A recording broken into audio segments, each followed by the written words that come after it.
TGT PGT की किसकी तैयारी आप कर रहे हैं मतलब? सर मैं हिंदी की तैयारी कर रहा हूँ, टीजीटी पीजीटी। टीजीटी पीजीटी जी। और मैंने इलाहाबाद में एंट्री 2014 में लिया था। हाँ 2014 में इलाहाबाद आए? 2014 में लिया था। कहाँ से आए थे? हम अम्बेडकर नगर जिला से हैं। अच्छा, क्या पढ़ाई किया था उस समय जब आए थे? उस समय हम इंटर फाइनल करके आए थे। फिर मैंने बीए किया, मैं डबल एमए किया। डबल एमए किया? जी। उसके बाद बीएड किया जी। नेट किया, नेट भी किया? नेट नहीं सॉरी सीटेट टेट भी पास हुआ। अच्छा। हाँ। और इसी उम्मीद से पास हुआ कि बीएड में कर लूँगा तो नौकरी थोड़ा जल्दी मिल जाएगी। हाँ। जल्दी मिलने का कारण कि इसमें वैकेंसियाँ पहले ठीक ठाक आती थी और सही समय से होती थी। अच्छा। इसीलिए मैंने किया था। लेकिन मैंने पहले एक धारणा ही लोगों की बन गई थी बीएड करने से ये नौकरी हो जाएगी। ऐसा मुझे भी याद है कि शायद इस तरह का एक बातचीत चलती रहती थी उस समय। जी सर। ऐसा है क्या? जी जी जी। और 2022 में फॉर्म इसका पड़ा था जी। लेकिन आज तक ये कहीं ना कहीं सरकार की बहुत विफलता है और आयोग की बहुत बड़ा एक विडंबना हम कह लें कि आज तक पेपर इसका नहीं हुआ। और सरकार तो अपना जो चुनाव है बहुत सही समय पर करती है, हर चीज़ परफेक्ट करती है। लेकिन हम प्रतियोगिताओं का ये दर्द कौन देखेगा? ये जिम्मेदारी भी सरकार की हुई। अगर सरकार और आयोग अगर चाह ले तो ये बहुत बड़ी बात नहीं परीक्षा करानी। बिल्कुल। उसका डेट सुनिश्चित करे और सही समय पे दे, जिससे हम लोग की ये जो पीड़ा है इससे हम लोग उभर सकें। इलाहाबाद में हम लोगों की बहुत समस्या होती है। किस तरह की? जैसे कि हमारे पिताजी किसान हैं और इलाहाबाद में काफ़ी दिन रुकना बहुत बड़ी बात हो जाती है। यहाँ पर बहुत चीज़ सर्वाइव करना पड़ता है, जैसे रूम का भाड़ा हुआ, रूम का भाड़ा हुआ। और बहुत परेशानियाँ हैं जो कि घर पे काफ़ी दिन से लोग दे नहीं सकते। अगर यहाँ इलाहाबाद में हम रुक जाएँ काफ़ी दिन तक वो नहीं दे सकते हैं। घर से फ़ोन आता है कि क्या हुआ, कुछ इसमें डेट उठाया, तो हम लोग क्या जवाब दें उनको? डेट पे डेट आती है टल जाती है, डेट पे डेट आती है चल जाती है। और चुनाव देखा जाए तो सरकार एकदम सही समय पर अपना चुनाव करती है, लेकिन हम लोगों का डेट उसका कोई वजूद नहीं, कोई मतलब नहीं है। हम लोगों को पीड़ा कौन देखेगा? सर्वप्रथम में तो हम आपको धन्यवाद देंगे, इस चैनल को धन्यवाद देंगे जो ये आप लोग यहाँ आएँ, हमारी पीड़ा सुने। नहीं तो हमारी पीड़ा सुनने वाला यहाँ कौन है? कोई नहीं है। बेरोजगारों का कोई दर्द नहीं देखता है।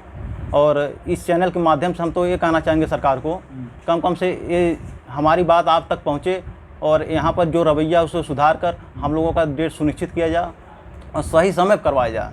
हम तो यहाँ तक कहेंगे जब फॉर्म आता है उसमें डेट भी मेंशन होना चाहिए कि डेट पे परीक्षा होनी चाहिए। उससे क्या होता है कि व्यक्ति के दिमाग में क्लियर पिक्चर होती है, सही एकदम लक्ष्य होता है। लेकिन उसमें मेंशन नहीं रहता है कि मतलब परीक्षा डेट कब है। और मान लीजिए खुदा खास्ता डेट आ भी जाती है तो वो फिर टल जाती है, और एक नहीं दो तीन बार टल जाती है। कहीं ना कहीं सरकार की बहुत चूक है, विफलता है सरकार की। अगर सरकार चाहे तो परीक्षा बहुत जल्द ही करवा सकती है, लेकिन सरकार नहीं चाहती। सरकार तो अपना चुनाव सही समय पर करती है, हर चीज़ रैली सही समय पर करती है, लेकिन हम लोगों का दर्द कौन देखेगा? हम लोगों का दर्द कौन देखेगा? घर से हम लोग आए थे आंखों में सपना सजो के, लेकिन इस दलदल में ऐसा फंस गए हैं घर जाने का इच्छा नहीं करता हम लोगों का, बचते हैं। जी सर। तो इतनी डिग्रियां लेके हम लोग क्या करेंगे अगर नौकरी नहीं मिलेंगी? इस डिग्रियों का कोई महत्व? सर मैंने डबल एमए किया है, उसके बावजूद भी हम बेरोजगार हैं। बीएड इसी वजह से किए थे कि नौकरी मिल जाएगी, आराम से मिल जाएगी, जल्दी से मिल जाएगी, सरकार इसमें ज़्यादा काम करती है। लेकिन सरकार की बहुत विफलता कि सही समय पे वैकेंसी तो दे देती है लेकिन उसका परीक्षा नहीं करा पाती। 55 साल हो जाता परीक्षा नहीं हो पाता है। बस हम तो इस चैनल के माध्यम से यही अपना कष्ट बयां करेंगे कि कम सरकार हमारी बात को सुने और आयोग से जवाब तलब करे। आयोग से जवाब तलब करे, कम से हम लोगों की बात वहाँ पर रखी जाए कि नहीं बच्चे बहुत परेशान हैं, कम से सही समय परीक्षा करवाया जाए। सही समय ये जो रेगुलरिटी है, टाइम वाइज जो है, हर चीज़ एक निश्चित निर्धारित तरीके से होना चाहिए, वो एग्जामिनेशन में सरकार इसको सुनिश्चित करे। जी सर, क्योंकि इस पढ़ाई के पीछे आधी जवानी हम लोगों की बर्बाद हो जा रही है। आधी जवानी इस छोटे से रूम में तप जा रही है। और हमारे पास हम लोगों के पास न कूलर है, न एसी है, न कुछ। इतनी गर्मी में यहाँ पर रहते हैं इलाहाबाद में कि अगर किसी नेता को, किसी और बड़े आदमी को अगर यहाँ रख दिया जाए तो शायद 1 मिनट भी यहाँ पर नहीं रह पाएगा।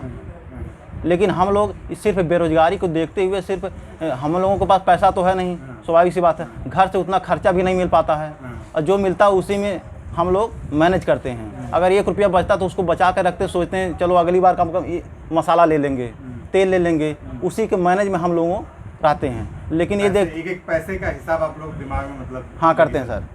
और इलाहाबाद में अब जान लीजिए कि हम लोग इतने दिन गुजार चुके हैं कि अब कहीं हम लोग जा भी नहीं सकते हैं। ना लंबा समय आपने इसी पर दे दिया। जी सर हैं। और कहीं ना कहीं हमको लगता है ये बहुत बड़ी चूक है, विफलता सरकार की। अगर सरकार चाह ले तो पेपर मतलब हम जानते 1 महीने के अंदर हो जा सकता है। जो 21 का पेपर टीजीटी का हुआ था वो आयोग की गाइडलाइन से 1 साल में वो हो गया, 1 साल में कंप्लीट हो गया। तब वहाँ सरकार क्या नहीं देखती थी कि मतलब कैसे 1 साल में हो जा रहा पेपर, लेकिन नहीं, वो सरकार इसका कोर्ट का निर्देश था, इसी की वजह से उन्होंने 1 साल में अपना कंप्लीट कर दिया। इसका माने थोड़ा कि मतलब हमेशा कोर्ट का निर्देश रहेगा तभी 1 साल में फाइनल होगा। अरे सरकार को भी देखना चाहिए, अपना चुनाव देखते हैं, हर समय सही समय करते हैं, लेकिन हम लोगों का कौन दर्द देखेगा, आप ही देखेंगे ना।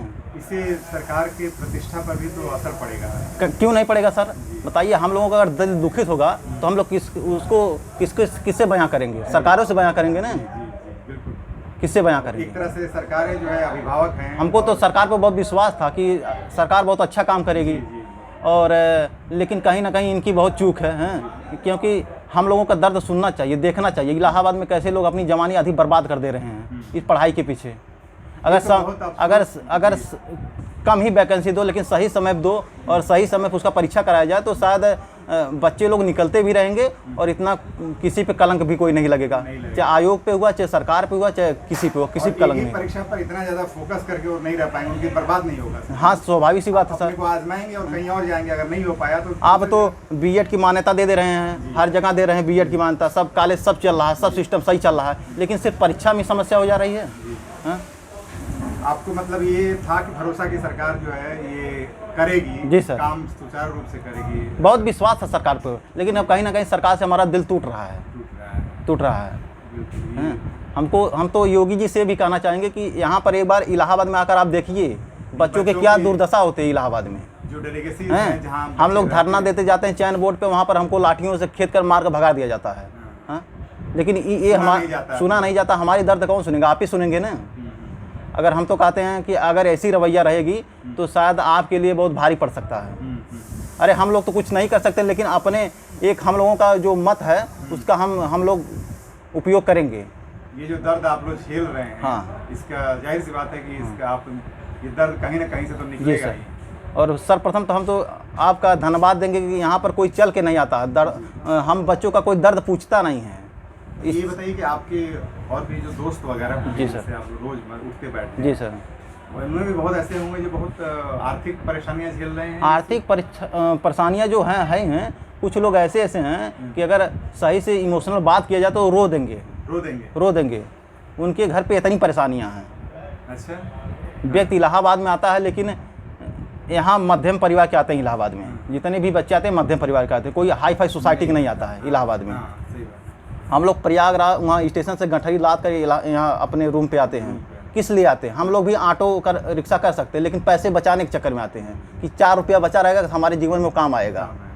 इस तरह से आप लोग वहाँ से स्टेशन से पैदल आते हैं ताकि 10 रुपया 5 रुपये बच जाए तो आगे किसी चीज़। जी सर। और इसी तरह से आप लोग रोज का ये चीज़ होगा, रोजमर्रा की बात है, जो रोजमर्रा की बात है। रोज इसी तरह से मेहनत परेशानी झेल करके आप लोग पैसा बचा। हम लोग घर बहुत कम जाते हैं जी, इसीलिए कम जाते हैं कि हम लोग क्या मुंह दिखाएंगे माता पिता को, क्या जो उनकी आंखों में सपना सजोया गया था, जो हम उनको एक विश्वास दे के आए थे इलाहाबाद में, नहीं हम आ जाएंगे। बताइए हम उनको क्या बयां करेंगे, क्या हम अपनी बात बताएंगे उनको? जी। हम तो बस यही सरकार से कहेंगे आपका सिस्टम अच्छा है, हर चीज़ अच्छा है, लेकिन कहीं ना कहीं चूक है कि पेपर सही समय पर नहीं होता है, उसका डेट पे डेट बढ़ जाता है। और कहीं ना कहीं हम तो ये मेंशन करेंगे इस वीडियो में कि सरकार जब अपना फॉर्म निकाले, चयन बोर्ड अपना फॉर्म निकाले, उसमें मेंशन कर दे कि मतलब इस डेट को पेपर होगा, जो भी फॉर्म निकले उसमें हाँ, ये मेंशन मेंशन हो, इस डेट में इसका पेपर होगा। examination उससे क्या होता है कि हम लोगों के अंदर भी एक एनर्जी बनी रहेगी, ऊर्जा भी बने और सरकार पर विश्वास भी रहेगा, नहीं सरकार अच्छा काम कर रही है। अच्छा ठीक है, मान लीजिए आपने डेट दे दिया, लेकिन उस डेट को आपको कायम रहना चाहिए था। हाँ, उस पर अड़े रहना चाहिए। अड़े रहना चाहिए, नहीं हम इसको कराएंगे। हाँ। अगर आप अड़े नहीं हैं बताइए, तो बताइए आपके प्रति हमारा क्या व्यवहार रहेगा, क्या हम किस दृष्टि से, हम किस नज़रिए से आपको देखेंगे। बिल्कुल। ये एक चीज़ और बताइए कि जी सर। कई प्रतियोगी के बारे में बता रहे थे जी जी, बहुत मानसिक पीड़ा उन्हें होती है, अवसाद में कई लोग चले जाते हैं। स्वाभाविक सी बात है सर, जब मानसिक पीड़ा तो होगी ही, जब आर्थिक पक्ष मजबूत रहेगा नहीं। जी। माता पिता इलाहाबाद भेजे हैं, चलिए बच्चा नौकरी पा जाएगा तो हमारे वृद्धापन में कुछ काम आएगा। हाँ। लेकिन माता पिता तो वृद्ध तो हो ही जा रहे हैं, उनके पुत्र भी वृद्ध हो जा रहे हैं इलाहाबाद में। सही बताया आपने, एक वीडियो बनाया था 50 की उम्र पार कर चुके। 50 की उम्र पार गए। अब माता पिता के जिस उम्र में हम उनका सहारा बनना चाहिए, अगर हमारे पास आर्थिक पक्ष मजबूत नहीं रहेगा तो कहाँ से हम उनका सहारा बनेंगे भाई। हाँ, तो ये मिला जुला के हमारा सब टोटल कहने का मतलब यही है, सरकार सही समय पे परीक्षा करवाए और सही समय पे जो शिक्षा आयोग जो है चयन बोर्ड, उनसे महोदया जी से भी हम यही कहेंगे कि अपने गाइडलाइन के अनुसार सही समय पर अपना परीक्षा कराइए और हम स्टूडेंटों का दर्द सुनिए। कौन सुनेगा? या तो हम आयोग जाएंगे या तो सरकार को अपनी बात रखेंगे। वही आपके अभिभावक, वही गार्जियन। हाँ, वही गार्जियन भाई। अगर या तो हम लोगों को मार डाले या तो हम लोगों को जीवित रखे। अब जब नौकरी नहीं मिलेगी तो हम लोग मरे हुए समान हैं, कोई मतलब नहीं है। ना हम घर की सहायता कर सकते हैं, ना औरों की सहायता कर सकते हैं। और माता पिता उसी उम्मीद में हैं कि बेटा नौकरी जल्दी पा जाएगा, लेकिन उस उम्मीद को सरकार कहाँ पहुँचा रही है। माता पिता भी एक तरह से, परिवार भी आप लोगों के पीछे तकलीफ में, बहुत तकलीफ है सर। अपने उनके भी खत्म। फ़ोन आता तो पूछते रहते हैं, बताए वो क्या ना डेट आई उसकी। हाँ अच्छा, डेट आ भी गई तो अगर बता भी दे रहे हैं हाँ डेट आ गई, का कुछ दिन बाद डेट टल गई। अब ना माता पिता का विश्वास है उस आयोग पे, उस सरकार पे, ना हम लोगों का विश्वास है। यही सब दर्द है सर हम लोगों की इलाहाबाद में। आपका शुभ नाम एक बार? हमारा नाम शशिकांत यादव है नाम है, और मैंने बीएड किया है, टेट सीटेट पास हूँ, डबल एमए हमारा है। और हम इसी वजह से एमए बीएड किए कि हम सोचे कि सरकार हमको कुछ रोज़गार देगी इस मामले में। हैं टीजीटी व्यक्ति हम जानते हैं 5 साल में एक वैकेंसी क्लियर नहीं कर पाते हैं, और सरकार थोड़े वैकेंसी दे, कम वैकेंसी दे, रेगुलर दे, जिससे कि जो हम लोग जैसे तैयारी करते हैं तो कुछ बच्चे उसमें निकलते रहें। कुछ बच्चे ऐसे हैं बहुत फ्रस्ट्रेट हो जाते हैं, जो कि ना चाहते हुए गलत काम कर देते हैं। वो अनपढ़ गंवार नहीं है, लेकिन उनके ऊपर इतना दबाव है, प्रेशर है, घर का प्रेशर है और मानसिक दबाव, आर्थिक रूप से सब दबाव है कि वो फ्रस्ट्रेट हो जाते हैं इलाहाबाद में, इसीलिए वो गलत काम कर देते हैं। लेकिन हम सरकार से ही विनम्र निवेदन करेंगे कि हम लोगों का जो अंदर की जो दर्द है वो सुने, और ये जो गलत काम हो रहा है, जो बच्चे यहाँ फ्रस्ट्रेट हो जा रहे हैं इलाहाबाद में, वो कम से न हो ये सब चीज़। जी सर।